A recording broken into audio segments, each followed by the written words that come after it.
In 1959, the French writer André Gide wrote a novel, and actually on page 1 of it, he talked about that and saying that this was not a novel per se, that it was his memories. And he narrates there the Protestant Puritan upbringing he got with fictitious characters, but nonetheless his own experience. He was brought up with a very strict Protestantism. And after that upbringing, he was the only son, the only child. He just threw everything to the wind and decided that there is no God. And he went into all kinds of experiences that were miserable. His whole publications, his whole work is one of tormented soul, a tormented soul. Now the story in that, and his own story in a way, was that of sacrifice. A God that asks you to crush yourself, to take your own hand and destroy yourself to please him.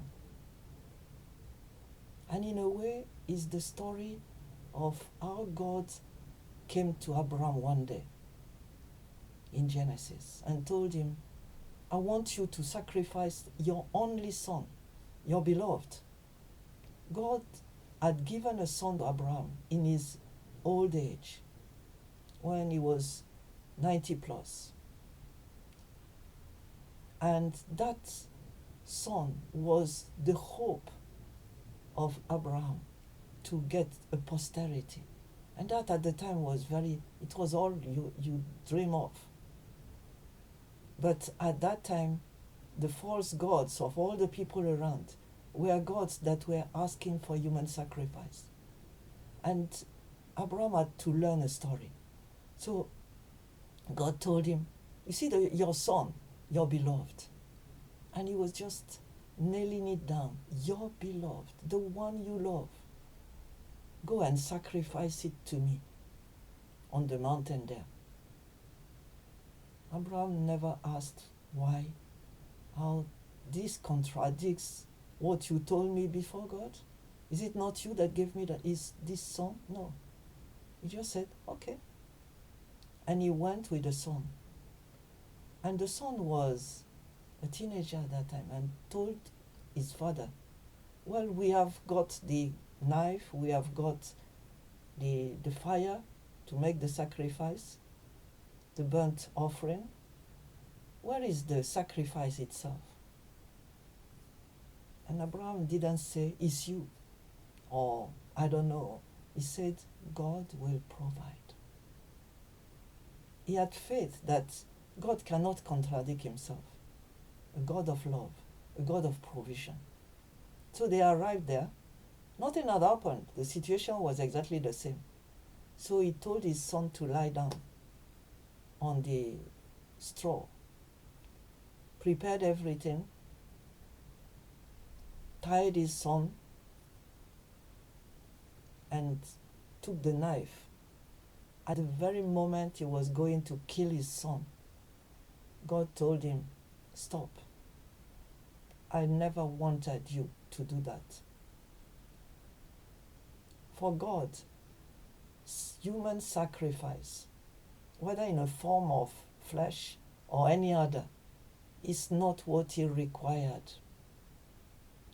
God provided a ram tied to the bush by himself for Abraham, and the son was spared.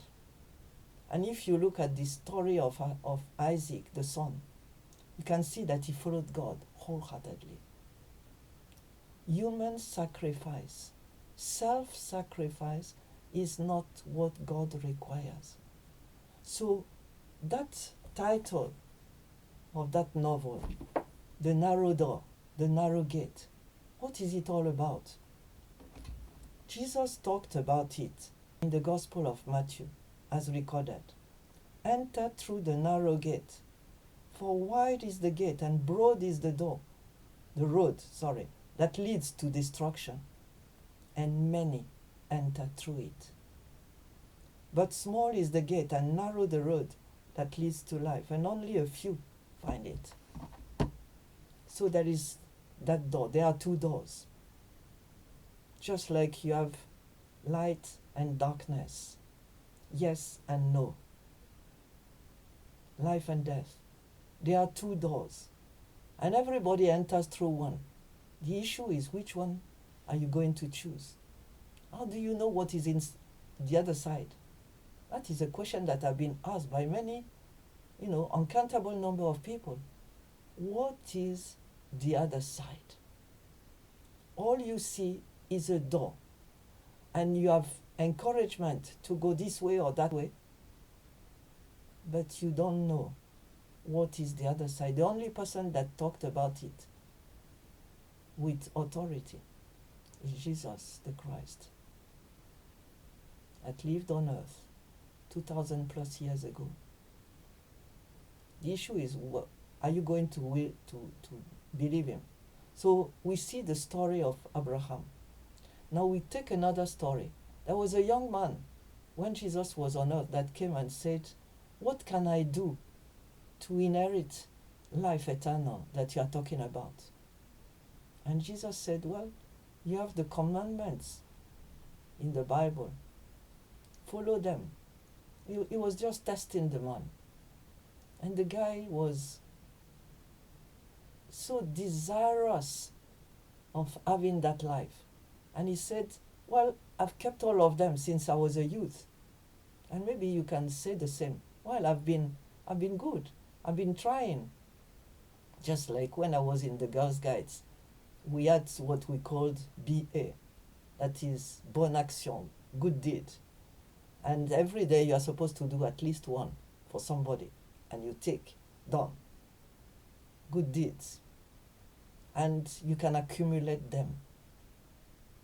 Do you know that all your righteousness, according to the Bible, is like filthy rags, menstrual rags that people throw, period pads, rubbish. We can never atone for our dirty nature. It's impossible. You can try all the commandments. The Bible said all these commandments, 613 of them. If you miss only one, you have lost. Because it's all or nothing. And this is what Jesus calls the narrow door. So the way we approach God, how do you do that? That young lady in the story from André Gide, thought that what she needed to do was, she was in love with her cousin. And instead of marrying him and having life together, she decided to sacrifice herself. Why? Because she wanted God. She wanted God's approval. She was just trying so hard to please God. So she told the cousin, sorry, I will never marry you. He said, God or nothing. God is a jealous God. I cannot displease him. And he cannot have you and himself in my life. So she discouraged him.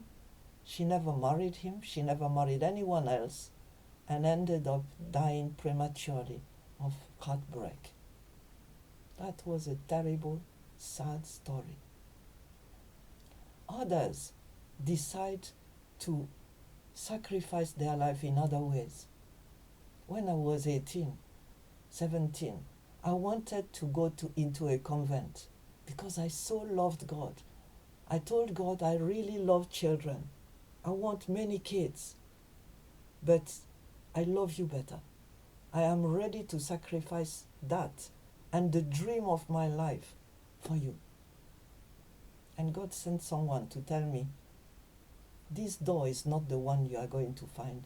What if you enter through there, you will not find what you are looking for the other side. So instead, I went to uni, met my husband, married. And God gave me the children, and He gave Himself to me. So I had both. But the issue is there is a narrow door. So you come to God and things look easy. Easier, easy, easy. Then at a point you find out that God wants more of you. More time with you. More time for His own kingdom and less for your own pleasure.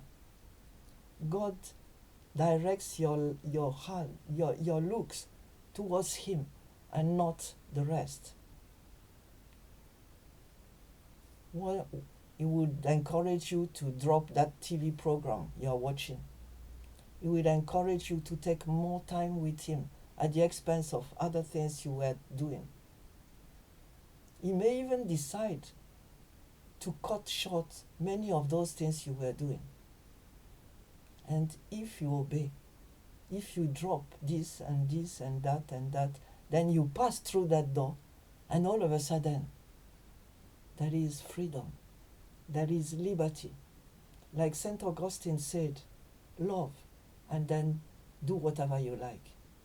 Why do whatever you like? Because at that point, you will only do what God likes. And you'll be so happy, so joyful, so peaceful, so you have got everything. But at first, you have to sacrifice everything. But it's not you sacrificing. It's you responding in love to God's asking you things. God never wanted bad stuff for you. Be ready. And the narrow door will be the gate towards joy for you.